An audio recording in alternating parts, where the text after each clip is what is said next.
جنگل‌های پیکانی سیاه‌خانی. تنها اومدیم جنگل.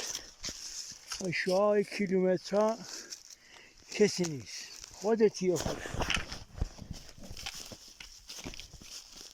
تنهایی رفتن تو جنگل دل میخواد. هر کسی دلش نداره. اونا با گروه های دوتایی ستایی فرق میکنه تا اینکه تنها بری توی جنگلی که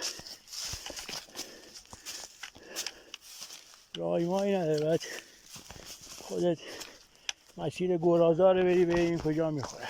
نه اکثرا مسیرهای مالو و گراز و حیوانات وحشی هست.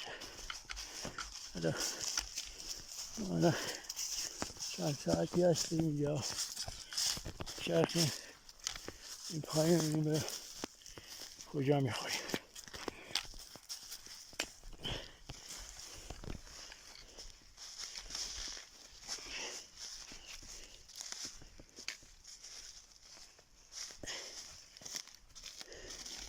واقعا که لذت بخشه. من که لذت میبرم. تازه مه از جنگل رفت. جنگل مه‌آلود بود و واقعا بی‌دلیل.